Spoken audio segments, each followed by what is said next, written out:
नेमकं आज निवडीमध्ये काय झालं? दादा तुमच्या हाताला लागले काय झाले नेमकं? एक मिनिट साहेब बोला.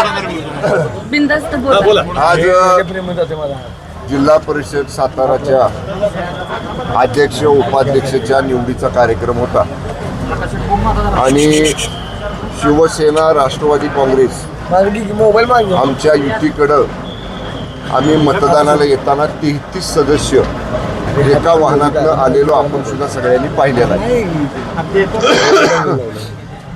जे बापूसाहेब शिंदे इथं माझ्याबरोबर उभे आहेत त्यांचं आमच्यातल्याच 2 सदस्यांनी अपहरण केलं अशी खोटी तक्रार पहाटे दाखल केली. आता ज्यांच्या विरुद्ध तक्रार दाखल केली त्यांनी पोलीस स्टेशनला त्यांचा अर्ज दिला की मी 5 वाजता जाऊन अर्ज दिला त्यांना की माझं कोणी अपहरण केलं नाही, काही नाही, मी इथेच आहे. आणि एवढं करून पण मला मागायचे कळलं की म्हणजे मला पळवून माझा खून करण्याचा वगैरे प्रयत्न असा आरोप केला, असा खोटा आरोप करून अर्ज देऊन त्याच्यामध्ये मला नंतर कळलं ज्या बापूसाहेबांच्या बद्दलचा गुन्हा दाखल केला म्हणजे स्वतः ज्याचं अपहरण झाले ती व्यक्ती पोलिसांना जाऊन वाई पोलीस स्टेशनला सांगते की माझं अपहरण झालेलं नाही, मी माझ्या पक्षाबरोबर आहे. आणि आमच्याच पक्षातले युतीमधले 2 सदस्य त्यांना आरोपी केलं. आम्ही आतमध्ये गेलो. आपण कदाचित व्हिडिओमध्ये तुमच्या नसल आलं इथं तळमजल्यातलं, पण कामेश कांबळे नावाचे एक राष्ट्रवादी काँग्रेस पक्षाचे सदस्य त्यांना इथं दमदाटी केली. इथल्या मंत्री महोदयांनी शिवेंद्रसिंह राजे भोसलेंनी स्वतः मी त्याला मी घेऊन आत जात असताना त्याला ओढलं. आता ज्या सदस्यांचा संबंध नाही, अमोल मोहिते नगराध्यक्ष त्यांचा काय या निवडीशी संबंध, ते कसे आत आले? फिरोज पठाण त्यांचा काय संबंध, ते सदस्य नाही, ते कसे आत आले? त्या लोकांनी मी त्यांना धरला असताना तिथनं ओढायचा प्रयत्न केला. आमदार मकरंद पाटील साहेब होते, आम्ही होतो. आम्ही त्याला घेऊन आतमध्ये गेलो. म्हणजे आतमध्ये त्यांना दरवाजापर्यंत सोडलं, आम्ही बाहेर थांबलो तिथं. आतमध्ये आता आपल्याला सांगितलं सदस्यांनी आमच्या की त्याने हात वर त्यांच्या बाजूनं केला नव्हता, तरी सुद्धा 3 वेळा विचारलं हात वर करायचा आहे का, हात म्हणजे काय, आणि त्याचा धरून हात शेजारच्या सदस्यांनी धरून त्यांचा हात वर केला. याचा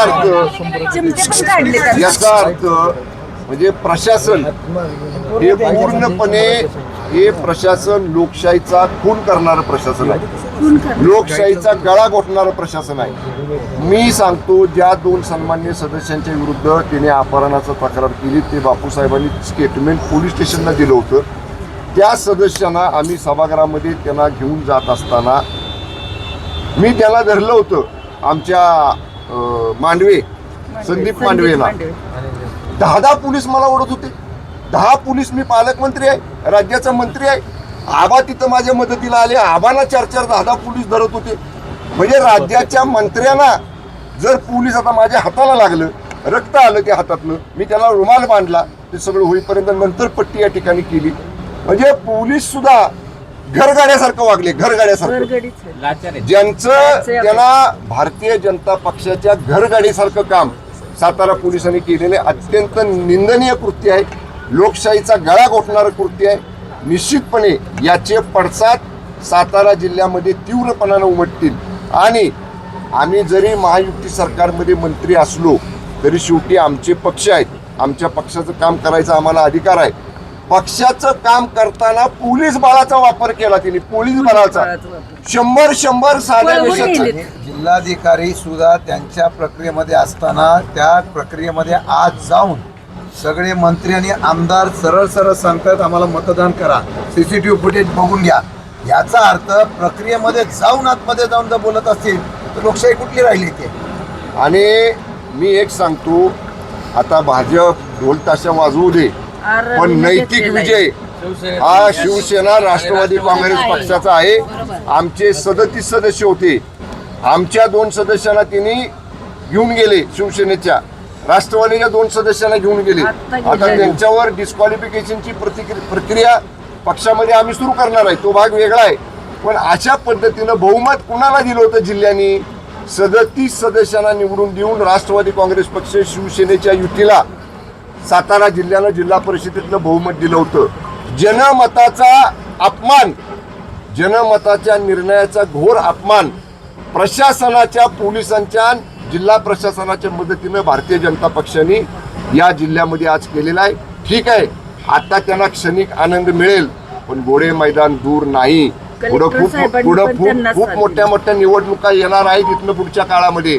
त्यावेळी मग जी भूमिका शिवसेनेला घ्यायची ती शिवसेना घेईल, जी राष्ट्रवादी काँग्रेस पक्षाला घ्यायची ती राष्ट्रवादी काँग्रेस पक्ष घेईल. पण मी आपल्याला सांगतो, मान्य आबा इथं आहेत, मी आहे, आम्ही दोन्ही मंत्री आहोत.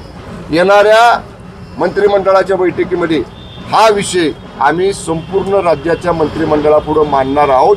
मंत्र्यांना जर साधे साताऱ्याचे पोलीस अशी धक्काबुक्की करत असतील, मंत्र्यांना ओढत असतील, मंत्र्यांना 10 पोलीस मागं ढकलत असतील, तर निश्चितपणे हे प्रशासन घरगाड्याचं काम करते.